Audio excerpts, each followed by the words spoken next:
Oh yeah, our interview over. And that's why I purposely say it's invite only. It's invite only because if you come on this podcast with some bullshit, or like somebody asked to be on a podcast and they were like this random person. First of all, he's a scammer, and I'm like, what are we gonna talk about? Like, he was like, oh, I just always wanted to be on a podcast, but what are we gonna talk about? You're not gonna tell the methods on my podcast. I'm gonna tell you how we cracking cards. I can't be promoting scamming. They make money, but oh my gosh. Boy, if I was doing illegal shit, I would be washing the fuck out of that money. Dude, I'd be wearing all the my money stocks. Be clean through crypto, nigga. Man. Let me stop talking. If he get caught, he's going to jail. He's going to prison. Buy a business. Big Fed. Clean that money. Buy a house. Are you said Big Fed. Hey! Welcome to the Big intersection. Welcome to the intersection, y'all. What is up? It's your girl Ortizes, and you are now locked in to the Intersection Podcast. We done already started talking about scamming. We gonna talk about it all. We got a special guest here today. Who are we here with? Big Fed. Yeah, Big Red, period. What's going on, y'all? Genesis Renji, a.k.a. the GOAT, a.k.a. your favorite Gemini, a.k.a. whatever you want to call me, dog. I probably won't answer, though. You are hilarious. So let's talk about your ventures. So my ventures. Yeah. So what do you do? Shit. Who are you actually? Shit. Outside of like Big Ren. That's all I am. Nothing else. Nah. What do I do? Rapper. Emmy nominated rapper. Mm-hmm. Recording engineer. What else do I do? GOAT. The full-time GOAT. Absolutely. I wrote a book. I wrote another book. Actually, he's an author. Best-selling author. Yeah, retired slam poet. I didn't know that. That's tight. I used to do poetry. I was like that too. Really? You was like one of the artsy kids? I was really like that. Yeah. What else? I don't know. I'm multifaceted. Multi-hyphenated. Outside of the music, I'm just me for real. I done made music my life, so there's not really much of me outside of it. You know, just a son, a brother, a friend, a cousin, a homie, I'm a best friend, a person, a book reader. In the core. Yeah, that's about it, man. I'm me. I feel that. I definitely feel that.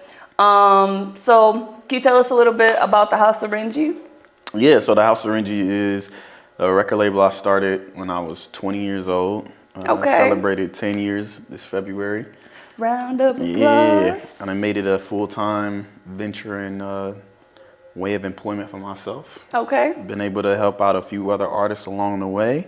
That's the bread and butter right there. Yeah. Now, I mean, we're here. It's an Emmy-nominated record label, man. I got an Emmy-nominated rapper on the intersection. Come on. Got a couple of awards. Catch that. Big money. Big Fed. Big You already know the vibes. All right, so we already talked about the House of Renji. For those who aren't familiar with the record label, super awesome. Copyright is also gang. That's gang. That's day. Okay. That's A1 day one. There's no house without the copyright. Exactly. From way back in, super locked in. I got major day ones that are a part of this beautiful family and platform and help facilitate and put us in great positions and just to be able to do things. I mean, we celebrated the 5-year anniversary of the house at 88.9, which nobody had been able to do. Like 88.9 at the time didn't open up its doors for people to do things. Yeah. And you know, Lexi, aka Dirty, aka the boss. Yeah, boss lady. She was on the board of 88.9 and was able to put in a good word for us to be able to go ahead and have that event space at the time. So it was dope, man. That's what's up. So it's a lot of history here. Listen, we just setting the stage for y'all. No house, no gym without copyright, man. Oh, that's love. Forever and ever. On behalf of Lexi, I'm gonna say thank you. just like our. You know what it is, right? You already know the vibes. Mm-hmm. But what influenced you to become an artist/rapper? My cousin Pierre. Really? Yeah. So tell us a little bit. Yeah, so I was born in Maryland. I'm a military kid from the Really? burbs, for real. Yeah, I'm from the suburbs. I'm learning so much stuff. That's why I love having a podcast. Because you think you know people y'all just don't from social media. Nothing about me. Oh, man. This Online, is gonna be great. I'm the same person offline, but I live like, I'm a very public persona, I would think. Mm-hmm. And I try to be very public, but I'm also very private. Mm-hmm. But yeah, I'm born in Maryland.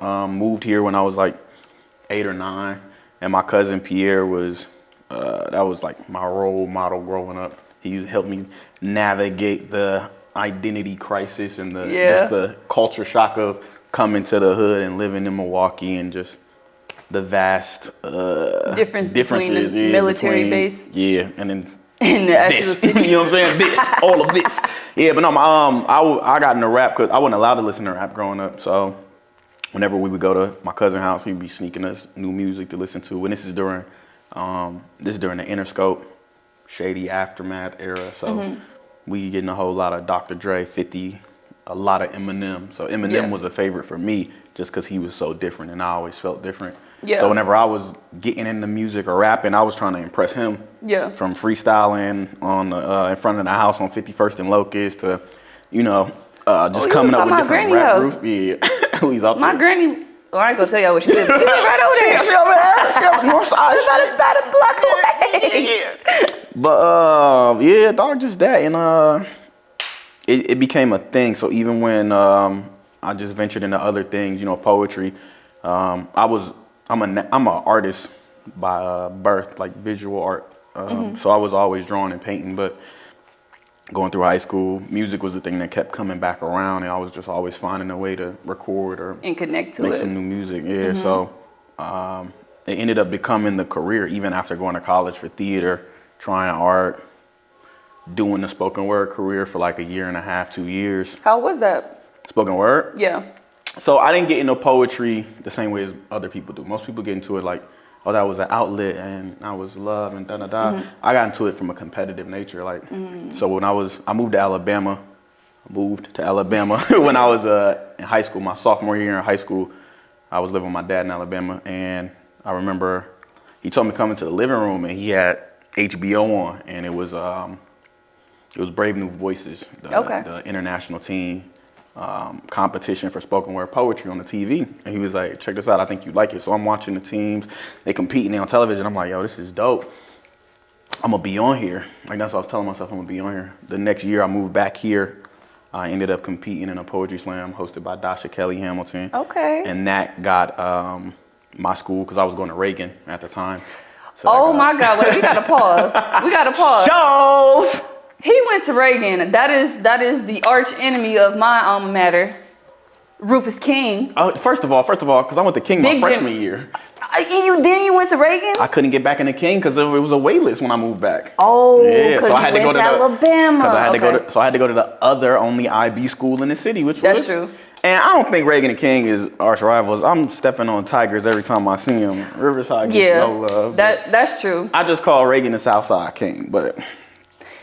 That's really what it is. I ain't gonna lie, because I was gonna say, I just feel like it's a bunch of Hispanic people that go there, Hispanic and white people. It's Southside, so it's mostly Hispanic. It's predominantly Hispanic people there. Yeah. Okay. But I mean, that's where I met Emmett. Emmett went to King all 4 years. Okay.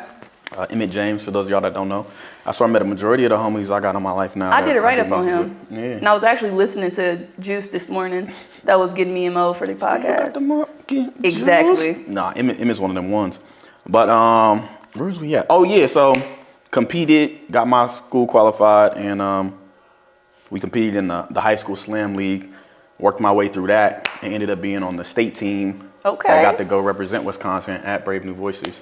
What? Yeah, and we got, I think you manifested it. My manifestation game is different. It's really different. Your ancestors got you. It's different. But yeah, and I was on that team with Emmett, so. Oh, yeah, so poetry was always competitive for me. It was a sport. So I did Brave New Voices senior year in high school. That next summer, I was in the college slam league.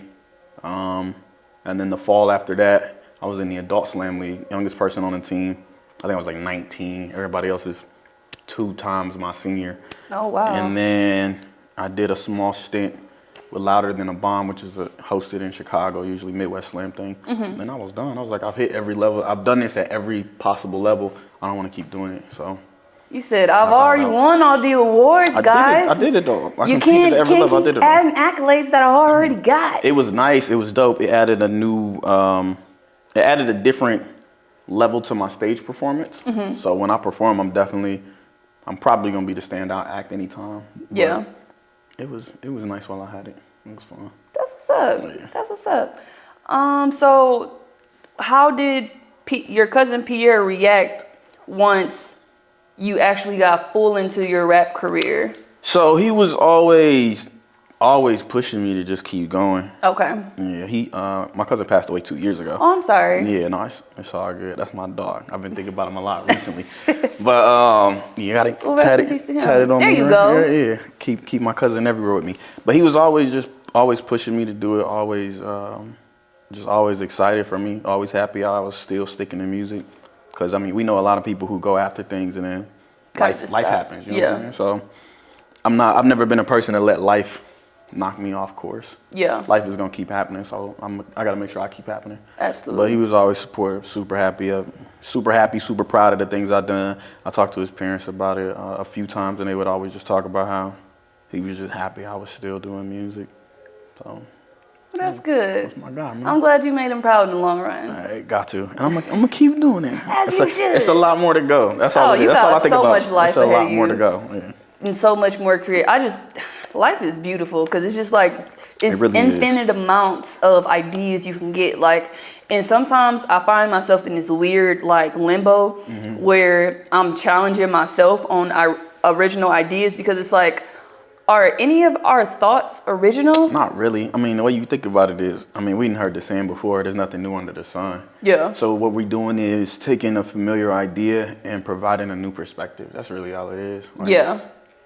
I don't think you can spend all of eternity looking for a song or a piece of artwork that is different or that is new, and it won't even necessarily be new. It'll just be a new perspective to it. Like I saw a post the other day that somebody had asked an AI program to create 20 new pieces of art that humans haven't come up with, and really, it was just a new perspective of what art was. So one of them was like emotional cartography or something like that. So what it was a picture of a city, I think it was New York, just like a skyline view of New York as cartography. For those who don't know, it's a kind of like map design of a landscape or a geographical area. But instead of it being the typical colors that differentiate the elevation of, that city or its height, it was different colors to just show off different emotional reactions for you. So looking at this thing, and it's blue, pink, purple, yellow for whatever areas it has designated, you're gonna feel a different way looking at this thing. Now, granted, we call it a new thing because nobody's come up with emotional cartography, or we haven't called it that. But essentially, it's a picture of New York with a different perspective, it's something that it's the same subject that we've always had. It's something that we have just from a different lens, a different perspective and viewpoint. And I think that's one of like the best parts about art, and really the best parts about life when we get into it is we all are experiencing this thing together, but we all have different perspectives of it all. So. And I think it's important that we check ourselves sometimes with our perspectives, because we can be our own worst enemies a lot of the time. And like when I be seeing people who I'll just say we want better for certain people in our community, but we just know that they they just only know the hood. That's all they gonna do. Martin Luther King can't talk to them. Malcolm X can't talk to them. They don't give a damn. So with those type of people, I feel like their perspective on life has been so jaded because of, like, obviously everybody's shaped by their experiences. So they've had all of these negative experiences. And so now their whole view on life is just negative, and it's just like the bare minimum is what makes them happy. But I also think that has a lot to do with the era that we're in as well, because when you really think about it, we are so close in history. Like we're closer to like enslavement than any other point in time as far as like the progressive nature of it. So like, yeah, we free and stuff like that. Like, yeah, we have stuff implemented in policies and laws and stuff, so it's not like we're discriminated against, but we're very close to that history. So like my grandparents faced discrimination. They were in Jim Crow. Like, it's only a generation removed right now. My grandmother, great-grandmother, they was picking cotton in Mississippi. Exactly. My goddad, he literally was a sharecropper. Like, we are so close in history to like worldly events that really shifted just our whole perspective on the world, period. But yeah, it's just all about perspective. It's weird because, just adding on to what you were saying, we have a lot of people say, "Oh, this is the worst time to be alive," and I'm like, it's honestly the best. The only issue really is, or the reason I think people feel that way is because we have access to so much more information. There you go. So it's the fact that 400 years ago, somebody in Africa, in a tribe in Africa, wouldn't have known that another tribe was being, stolen, abducted, taken overseas, enslaved, and all these things. You just didn't know until it happened. Whereas now we getting updates of things in real time. We're making actual changes and sharing information in real time. But because there's so much being shared, it's overwhelming. Yeah, I just spent the last 2-3 weeks cutting back on my social media presence. I deleted Instagram off my phone until literally yesterday. Like, you got to take breaks, dog. Absolutely. It's and then important. when you come back from your break, you see things so much different. You see it so much different. It's like, damn, I used to spend a lot of time on here. And it's like, this ain't that interesting for real. It's not. Because what it is you're not even caught up in something that you enjoy. You're just there and you feel like, okay, because I'm here, I need to find something that's going to hold my attention. Yeah. So now you spending the next hour looking for something that's entertaining or engaging enough to keep you on that thing instead of just shutting it down and going and doing something. I feel like this, I'm going to say probably from 1990. When did we get internet? Like the 80s? I would say, probably maybe a little bit before that. When did we start getting good internet? We ain't get good internet until 2000s. I don't remember. 2000s? Yeah. Okay. I remember having the dial-up CD. I remember plugging the joint into the wall. We didn't get. I don't remember when Wi-Fi was the thing. I just remember it was there, and I was happy. Yeah. I was like, when we getting it? That's all I cared about. No, seriously. When we getting Wi-Fi? When are we getting internet that we can just access with no plugs? I don't want to tell mom I'm on the internet, or she telling us to get off the line because she got to get on the phone. No. Oh my gosh, that used to happen at my granny house. Yeah. I used to be pissed because I used to be playing a bunch of girly games. I'd be playing, she used to buy me all these Barbie computer games, except you need internet. So people would be calling, and then she'll try to answer the phone or something, and I'm ding, ding, ding, ding. Imani, you on the computer? Yeah. Get off the computer. I gotta save. I gotta save where I'm at. Get off the damn computer. No, for real. But my point was, I feel like, okay, so if we got good internet in the 2000s, that absolutely makes sense if it's 2023. I feel like this era of the 2000s and forward, we are living in overstimulation for sure all the time. Yeah. And I think that's also doing a lot of damage to our brains because I know at no other point in history have we been this this open vessel for so much information. And I think it's given a lot of kids, I don't want to call them disabilities, but different superpowers. Different superpowers like ADHD, ADD, all of that I think is the most prevalent now than it has ever been versus when people were just going, it was always there, but people were just going undiagnosed from it. Yeah. And I think with more access to more information, people want to know more now. Oh, if there's something wrong with me, I want to know so I can tell people, so people can look at me and be like, hey, Imani has ADHD because she told the world she had ADHD. So now when I show up, I'm showing up as Imani with ADHD. I don't have ADHD, by the way. I'm just using an example. But people use, it's like a double-edged sword. Yes, we getting access to stuff, so we are more curious about our brains. We're more curious to see what's wrong with us or what's right with us. But when we get this information, we kind of wear these things as a badge. That's not gonna make me like you more because I think it's in a in a world where it seems like everybody is so similar, people are fighting for a thing that can set them apart. And in that journey or in that fight to be different, they're just being the same like everybody else. Yeah. That I would not just be out here blasting all of my like medical history. But people need attention. Folks don't know no better. They don't know no better. But that's okay. They gonna learn. It ain't gonna be for me though. I'm just gonna walk away if somebody acting like that. I ain't got time for that. Not at all. So what's one thing you learned on your journey that has completely changed your life? I've learned a lot. Dog. It's hard to pick one thing. Like a major pivot point. Take care of yourself. Yeah. Like do for you. Do what's best for you. And this is something I've preached for a couple of years, but you got to make decisions that are best for yourself. You got to do what's best for you. I mean, I've had it tatted on me for a very long time. You got a lot of tattoos. Yeah, I got self right here rolling down, but then I got know self, love self, trust self.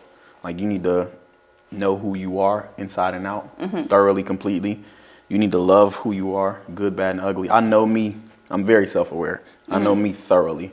And I love each and every part of me, the good shit, the bad shit, the ugly shit that I don't tell people. But then I also have to trust that I'm making the best decisions for myself. Absolutely. In that time, and then being okay with changing my mind or doing whatever else I need to do in the future as well. You just got to do for yourself, because at the end of the day, you have to live with your decisions and your consequences, not nobody else. Absolutely. So as long as you're taking care of yourself, it don't matter if people don't understand or don't agree with it.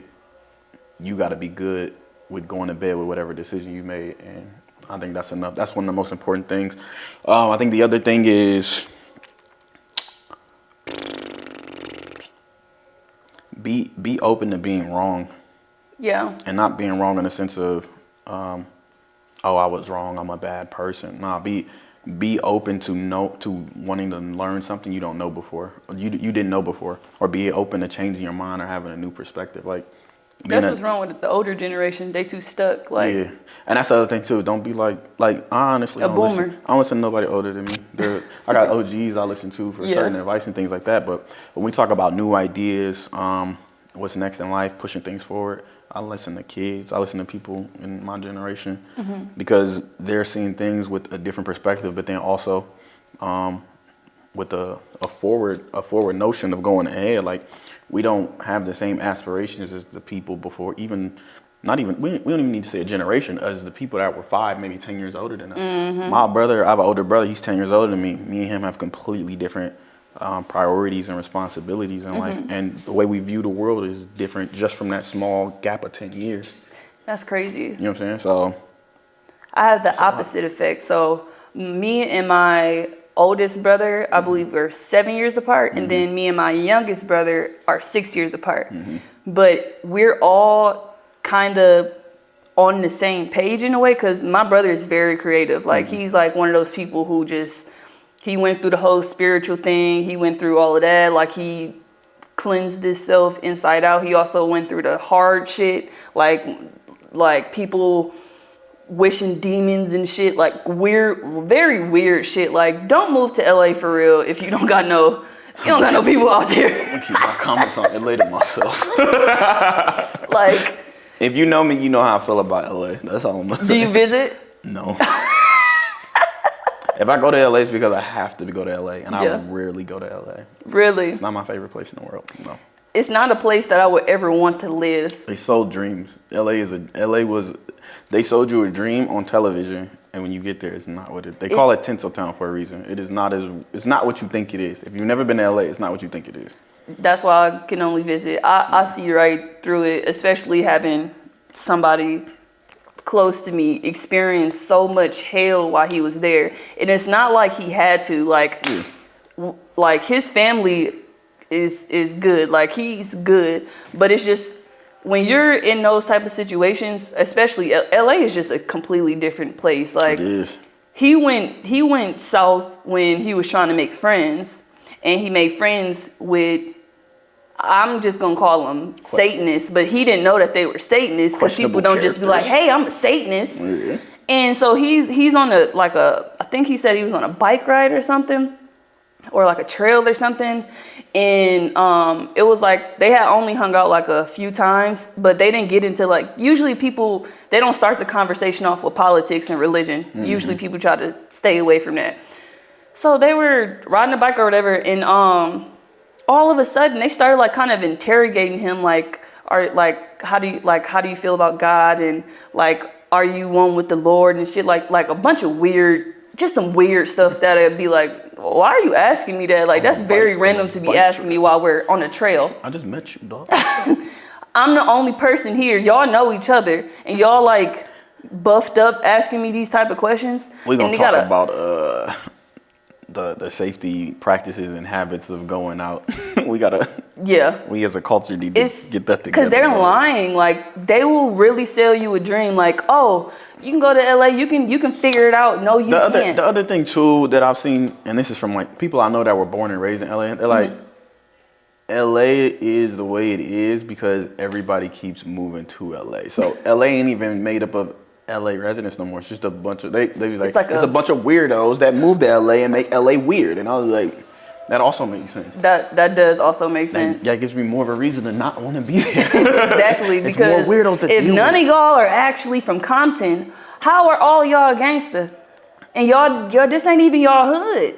This is what? Like, it's too much. I got a couple cities that aren't my favorite places to be. Really? Yeah, but that's just me as a person. You said, in my own opinion. Yeah. Just that. I just want to be able, if I can't move around the way I move here, I don't need to be there. Absolutely. You can move around Milwaukee very comfortably. Absolutely. You know, even when it is traffic. Yeah. But it's like. But I'll let my brother for real tell his story. But the moral of the story was like, he went from being this super like, he was like my role model growing up, super artistic, like he had hella music. He was anything, I think that I got my multifacetedness from him because I was inspired so much by him. But he went to LA and they fucked him up. And when he came back, he was like a completely different person. Like, he was scared. Like, he felt like it was like a omen on him, like somebody hexed him. The people that he was on the trail with hexed him. And so he would be seeing shit. He would have to sleep with a cross. It was deep, like, but he's not that person now. Like, he's now like progressed out of that space. But you can always tell that he's still like, that still affects him. Yeah. Because he's very like I don't. Situations change you. Yeah. Like, people that you deal with can have an effect on you in the way that you interact with other people. So I can. It I'm like completely altered. I'm glad it's good because some people don't get out of them situations. Exactly. Exactly. But that's a blessing in disguise because I was able to reel him back in. That was the more interesting thing about his healing too. Like, he was living with his dad when he moved back because he had abruptly moved back. He also got beat up by LAPD as what, like, it was just real. It was just real deep. But long story short, he came back. He couldn't sleep unless I was at his house. And it was me and my brother have never been like close in that way. But he literally could not feel at peace unless I was at the house sleeping like on the couch with him, because he felt like it was a dark presence watching him. He felt like demons were going to jump in and out of him. It was just very strange. And it's like, I wasn't even a super like religious person at that time. Like, I wasn't even spiritual at all. But it's just, fuck LA. Here, that's basically the moral of that. Fuck LA. We ain't talking about LA. Back to you. How do you maneuver writer's block?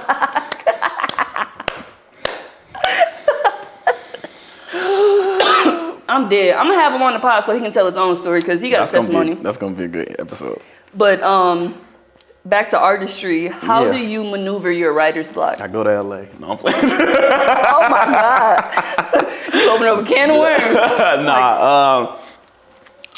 It's weird for me because I had a process where I would just work through it. Like, I would write through a writer's block and just let it be whatever it is. But now it's if I got the time for it, like I don't have any pressing deadlines on stuff, I just won't work on nothing. Like, I haven't recorded any music for myself in the last month, maybe month and a half. And how do you feel about that? it's a little weird because that's a part of my daily process. Like I literally record every day. You know what I'm saying? So to make something and it's not directly for me, it's a little off-putting in a sense. Not in a negative way. It's just a strange feeling, but it's also necessary. So I've been getting into the music synchronization side of music lately. For people that don't know, music sync licensing is when you're making music and it's getting pitched for television shows, movies, things like that. The thing with sync music is, at least for me, I gotta make a high quantity of music. Hey, the more you got out there to shoot with, the higher your chances are hitting. The problem with that is when you're somebody like me who literally does music 24/7 nonstop full time, you start to hear the original work blur a little bit and it starts to sound like what you're making just for the bag. So I had to take a break from making things for myself just to make sure, you know, emotionally I'm in that right space, mentally I'm in that right space, and creatively I can separate the two when it's time to. So you're not blurring the lines at all? Yeah, I don't want to be making I don't want to make sync music for album. We're just gonna say that. Because the other thing I've learned too is like 9 times out of 10, if you're making a song and you wouldn't put it on a body of work, it's probably perfect for television. Yeah, that's been the interesting thing about this process. So like the song we just got placed on Bel Air, Hush Money. About that. Yeah, I didn't want to do that song that day. Really? Nah, I'll watch Bel Air. We were playing the game and going through beats and recording, and I skipped that beat and D went back to it and started rambling and freestyling over it. And I started freestyling with him. He was like, "Come on, we might as well just record something." And we did that whole song probably like 15 minutes. Wow. Yeah. So. And now it's being played in Bel Air. On Bel Air, I should say. Like, fuck LA, but Bel Air's okay. People out there probably say Bel Air's worse. But yeah, man. That's true. That's I don't know. true. Writer's block. You either thug your way through it, depending on your deadlines, or you just step away. I say step away every time, though. Yeah. If you can afford to step away from it, step away. One piece of advice that I try to keep in mind: Erykah Badu said, "When you're not creating, you should be observing."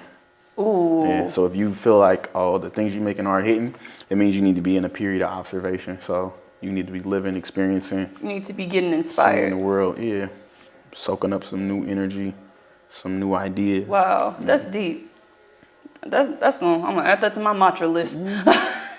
So, we are. Oh, you about to get to the meat of it all. Here we go.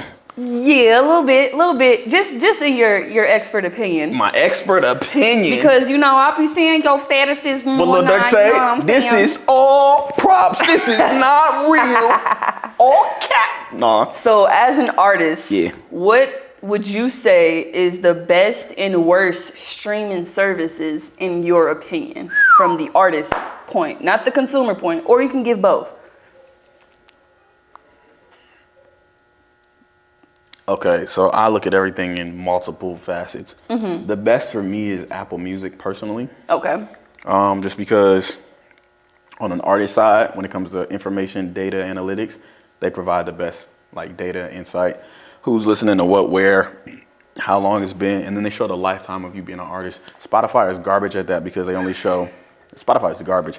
They only show the entire lifetime, or they show the last 28 days, which is very skewed analytics. Yeah, it's very bad for somebody that wants to go on tour, or wants to promote, or wants to see what's going on. I feel like Spotify as an artist forces you to stay on that platform in order to know what's going on with them, which is iffy as fuck. Yeah. I'm gonna add Tidal with Spotify right now, just because they just launched the Tidal for artists, and I'm like, oh shit, I was geeked. Right, all this Jay-Z stuff. I was like, finally, we get to look inside of the ever mysterious Tidal and see where our numbers are at. Yeah. And you get on there and it's, oh no, you can update your bio and change your profile picture. And I'm like, fuck. What? Now, granted, they just launched it within this last month. So, but usually when you release something, you would have the full. Yeah. So I'm like, because one of the homies was like, bro, he's like, bro, it just came out. It's only been a couple of days. Relax, give it time. I'm like, I understand that, but also it's call it what it is. If we gonna drop something, let's drop it. Let's not half-ass it. Yeah. You know what I'm saying? There's a reason people covet the exclusivity of Tidal. So now when it's the people who need that information and that information isn't there, that's a little problematic. Absolutely. But yeah, best for me is Apple. Worst for me is Spotify / Tidal. Some independent services that are dope. I think AudioMac is fire. Okay.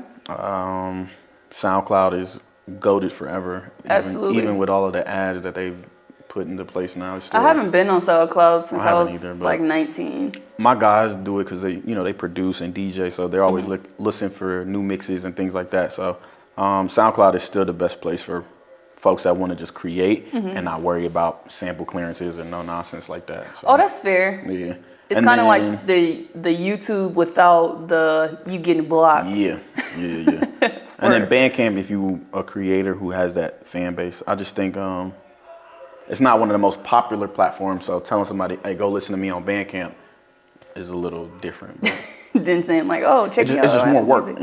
Yeah, it's just more work. That's all it is. Okay, But but yeah. it's still a good platform for artists. Sure. Yeah, for like move makers and room shakers that folks don't know about just because they don't venture outside of their own social circles enough. Yeah. So everybody says Milwaukee's small. Milwaukee's not small.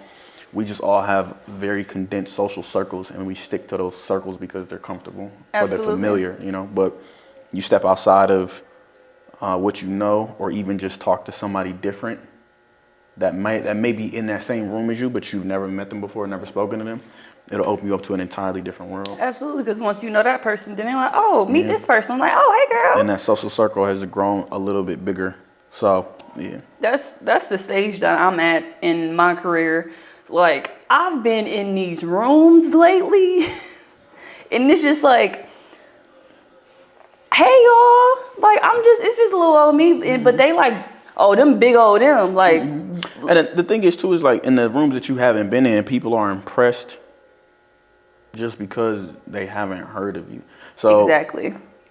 when you step into a new space, everybody else is like, oh, who is this new person? And then when they find out who you are and what you've done, that's impressive to them. It's, oh, so you've done these things. And then the gears get to turn and I wonder what we can do, or I'm wondering how I can help you in a way. And help facilitate that thing and make it a bigger thing.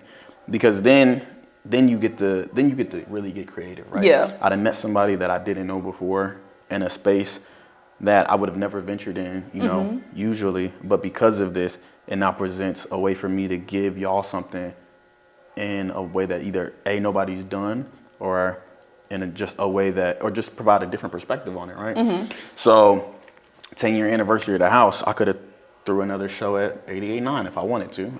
I could have really pushed for that. Yeah. But it was 10-year anniversary. The house has always been about community. Even when we started it, we were always giving back.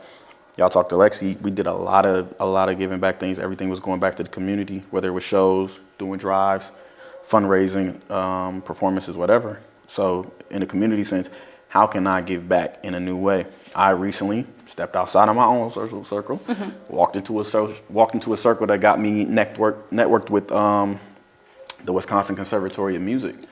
We all know the conservatory. We've driven past it all our lives growing up. But how many of us have actually gone inside it and like just actually explored? Yeah, And it's not to say it's closed off or nothing. It was just something that we thought we didn't have access to because it was different. Yeah. So now we tapped in over there with They Sarah got a big Farrick. word in it. Yeah.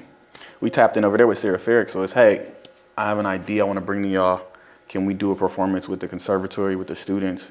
Let's raise that money, and whatever money we raise, it goes back into helping alleviate the cost for the students that y'all are working with. Right. So here's a new way to do something that we've already done and provide it to a new audience or a new group of people that need that. So that's the recipe right there. If y'all listening, y'all better catch it. Bro. Community, you better key. catch it. He just gave y'all the tips on event coordination. You better catch it. It's the only thing that I find that is hard about it is the thinking part of it. Like, it's got to be less thinking involved. Yeah. We live in this era where everybody's like the vibe, but nobody's following the vibe. Like, yeah. Trust the energy. Even me, like, I overthink so much shit. I think I'm Lex Luthor. I'll be like, yeah, I can plan that, do. Right. When in reality, you just gotta, a phrase that I've been trying to just even remind myself, you gotta chase the feeling. Yeah. If it feels good, go after that. The moment it starts to feel weird, step back. You gotta always listen to your intuition. Yeah. That's the one thing that's never wrong. We may decide different, like with our brains, like, time, my gut is telling me something, but a gut feeling is always my brain is telling me to do something else. So I'm gonna go logic. Logic is not always. Logic feels comfortable because you think you can control it. Nah, bro. All you're gonna do is think of a way that makes you comfortable with the decision that you don't want to make. And you be like, well, this makes more sense than me doing this thing. So Excuses. I'm gonna go do it. Yeah. Right. We all been there. Absolutely. So the last question of the normal part of the conversation. I see that. All I see is hot takes. Exactly. That's up next. Let's get it. How do you plan to impact the culture? I have already. Catch it. How have you impacted the culture? It ain't even. It is like there's no need to be humble no more, right? No, And humbleness is a great quality and characteristic to have, but it's also knowing when to wear it and when to have it on. Like I don't celebrate myself enough. A lot of people tell me that, but I also know I'm the fucking GOAT. Like I don't have to say it, but I know it when I walk in rooms. I feel it. Yeah. A lot of shit doesn't get done unless I do it. A lot of shit hasn't gotten done until I've done it. Yeah. Like. It's not like you trendsetting. I'm fucking him. That's just what it comes down to. I mean, my impact goes in ways that are known that aren't known. Just the people that I've touched. I don't even have to speak on the things I've done. I know I've impacted the culture because I've had enough people come and tell me, hey, because of you, I was able to do this thing, or I felt this way, or you helped me through this thing. And that's enough right there. We can talk about other artists that I've put in positions to help give them a chance at something or put them in a spot that they didn't have before. But I mean, roll down the resume. My name stands. I'm solid. I'm good. He said legacy wear right here. Right it's there, done. Bro. No, it's not done. It's far from done. We just getting started. I always feel like every year is year one. Like we just getting started for real. I just get a thicker book of cheat codes. That's all it is. But yeah, I mean, Summerfest 2018. I get a 45-minute slot to perform on a main stage. That's what's up. I bring the gang with me. It's not just me. I feel like I was there. Yeah, I bring the gang. We was backstage. I had 22 people with me. They said we don't have stickers for everybody. I was like, these are the people performing. Everybody else just needs to be somewhere else. Yeah. We put them all up in the VIP balcony. Cool. That's enough. But my thing has always been, I'm going to do something, I'm going to make sure somebody else benefits from it. Yeah. I am impact. Like, that's just what it comes down to. And that's one thing that Lexi has always Lexi Brunson, the owner of Copyright. Dirty. She's always instilled that since I've met her. Like, if you are going up, who you bringing with you? You have to bring somebody with you. Otherwise, what's the point? You got to reach down and bring somebody up that ladder with you. You have to. And when she said that, it like at first I was like, well, this is about me. You know, I'm trying to eat myself. I'm like, well, that's kind of gluttony. If you just eating by yourself, that's kind of. I'm a big fan of I can't even say a fan. I'm a student of alchemy. And I love that book. you can't give anything without getting something. There's no principle in the universe that lets you give and not. I mean, take and not give. Like that's just the law of balance right there. The law of reciprocate. You have to give in order to get. So if you're not giving to others, then the things that you're receiving are bound to stop. And I wish people, this is my thing. I know that I'm a resource to people. I don't always recognize myself as a resource to people, but I always let people know that that door is open. Like if you ever have a question about anything that I'm doing, besides formulas for my candles, no, I won't tell you that. But if you got anything else, like creative wise, like you need me to help you, like figure out how to make something sound better, make it sound more intriguing or something like that, or you just need insight or something, come to me. I am a resource. And I think people are intimidated by people who don't put it on their shoulder. Like, hey, come over here, y'all. I got all the answers. Well, I think it comes down to a multiple, just a large variety of things, right? That could play a factor in that. One, we live in a city that's very, very competitive. Yes. Even if we don't say it, it's a very competitive nature, and everybody's very protective of what they have because you feel like you ain't never had shit. And another thing too is also that some people just don't know how to ask for help. That's true. It's hard to ask for help because you're scared somebody either gonna throw it in their face, they're gonna tell you they ain't got it, or you just don't want to be rejected. Yeah. So what it comes down to is just ask anyway. The worst that can happen is a no. Is a no. That's it. Ask anyway if you need help. The people that can help you, they will help you. And the folks that can't help you, just make note of that. Pivot and find somebody else that can. But also know what you're asking for. Don't ask somebody for something outrageous and then expect them to just give you the formula. Like, no, there's steps to it. You got to know a little bit about yourself and what you want before you just be like, hey, how do you do this? Did you Google it first? And don't expect nothing for free either. Absolutely not. There are people, like even me, I'm going to give some game away for you for sure, but I'm not going out of my way to do it. I used to go out of my way to help people and make sure they was good. At this point, if you want to know it, ask about it and I'll give it to you. Because I had people that I used to look up to and admire that either didn't give me the game because they didn't want to or they just didn't know. So the things that I know, I'm always going to share them.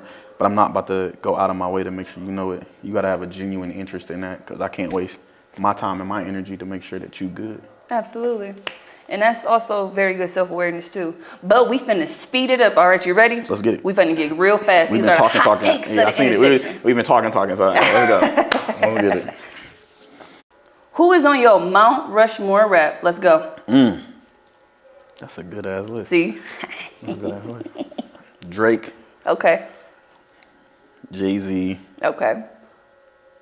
Lupe Fiasco. That's a good one. I was so excited to see you in my Summerfest. That fourth spot, that's tough. I might have to go to Wayne. Okay, that's solid. Yeah. That's a solid Rushmore. I ain't gonna lie. Yeah. For the Mount Rushmore, yeah. And that's different from like my favorites or best at any. Yeah, but Mount Rushmore, yeah.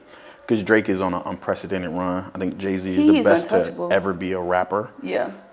He's just done rap at a different level. I think Lupe Fiasco is the greatest wordsmith ever. And then Lil Wayne is the epitome of the craft. Yeah, like just versatility, longevity. All Lil Wayne is one of my like principal pieces of DNA in my creativity of just being versatile. The reason I can jump on anything is because of Wayne.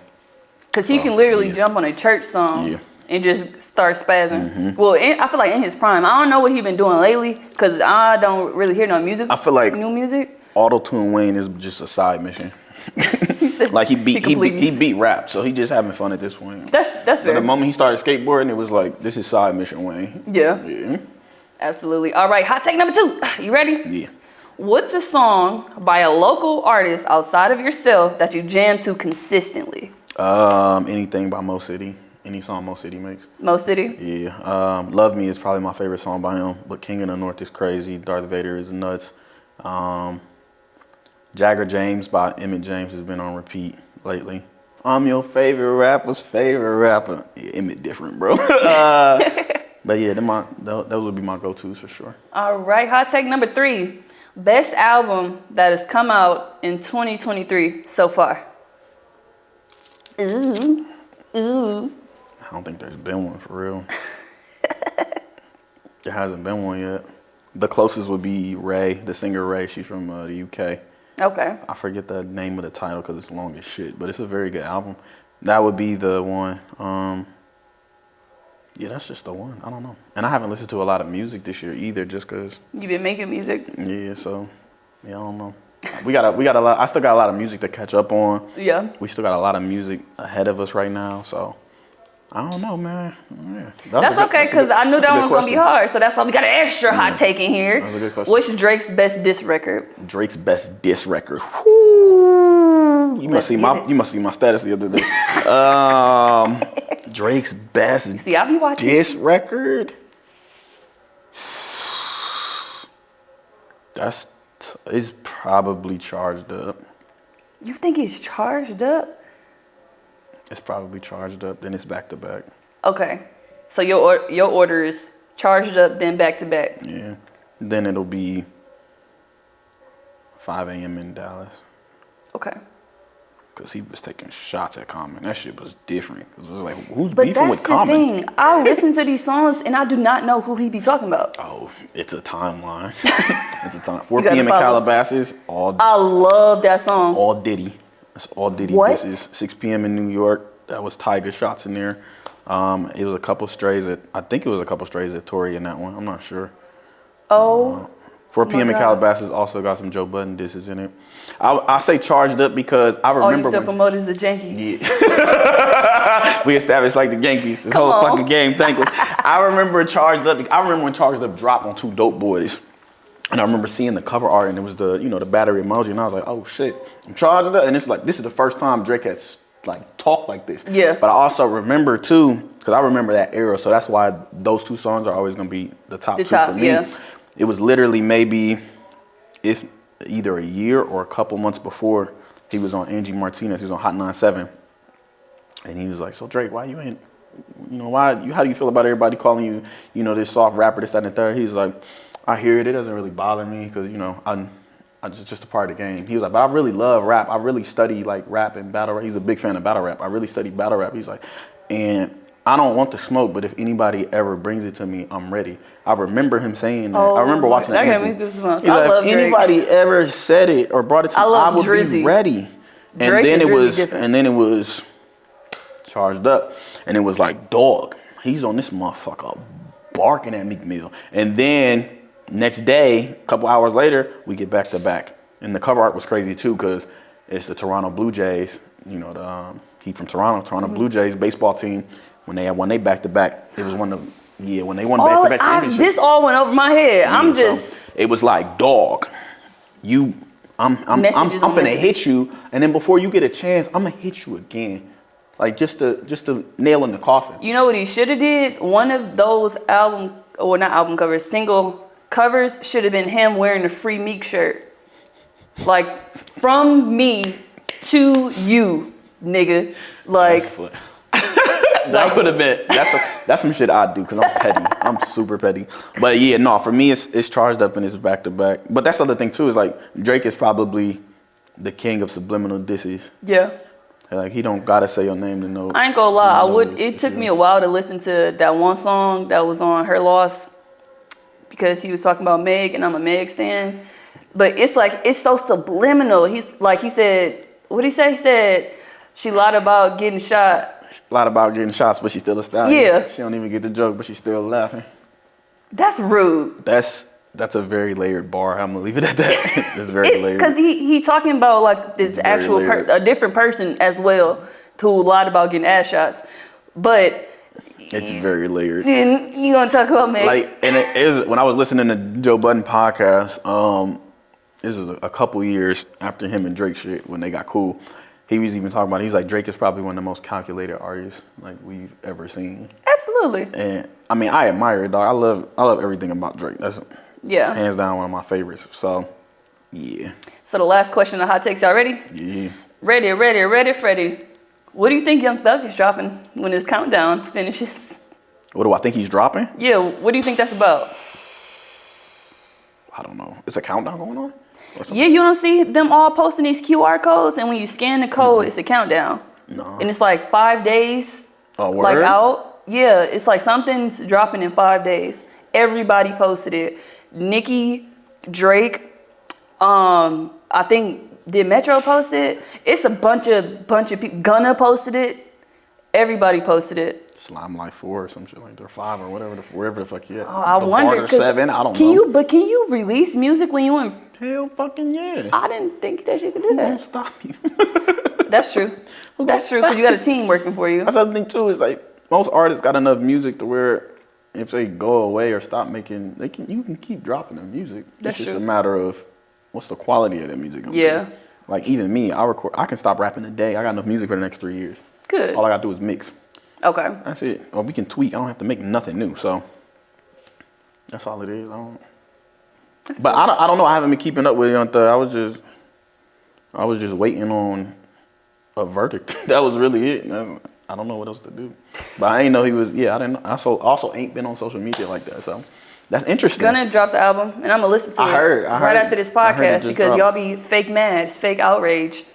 Fake outrage. Ugh, it makes me. One of my producers said the album's pretty good. So no, it is. And I haven't heard it yet. They said, I've been seeing all these memes about Weezy out here, this producer. I guess he stopped messing with him because of the Young Thug stuff. Mm-hmm. But all of that is hearsay. But I guess his new album that he dropped is way better than all the other stuff. So it's like, yeah, Weezy out of here for sure. Like, he gone. Hey, when you Bye. got shit to prove, you deliver on a different level. Yeah. Bread and butter. How you feel about, you listen to Dirk album? I have not. Dirk scared me. So I used to be in love with Dirk, right? Very heavy into Dirk in 2020. I went to his concert last year, or maybe a year and a half ago in Chicago. And when I say I was pretty close to the stage and this man did not have a soul behind his eyes, I don't know if it was the perks, I don't know if it was demons, I don't know what he was fighting, but it scared the shit out of me. And I'm like, whatever that nigga going through, I'ma just let him just tell other people. I don't even need to hear it no more. And I was a really big fan of Dirk, but it just really scared me when I see in his eyes be like perked out, like they be out his head. It just really scared me, and it just like, you don't look nothing like how you look on the internet, which usually that's the case for a lot of the celebrities, but it's like that freaked me out, and it take a lot to freak me out. But like, dude, it was like nothing behind his eyes. I'm like, I can't listen to nobody who ain't got nothing behind their eyes. I feel you. Shit. But hey, that brings us to another intersection. Hey, if you wanna continue to listen to somebody after you've seen them live perform and seen they ain't got no soul behind their eyes, that's the intersection between you and God. Because me, I'ma stop at that stop sign, and I'ma walk across that pedestrian crossing very slowly to some other shit. Not doing it. Y'all walk on over to Jen. I got God in my eyes. There you go. Exactly. I listen to him. If you all watch the blogs, I write about him all the time. But with that being said, I need like a theme song.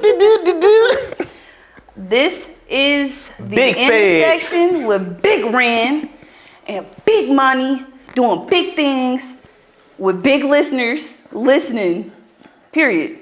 And that's the way the cookie crumbles. We good. That's it. I'm gonna go. Time to go. Thank y'all.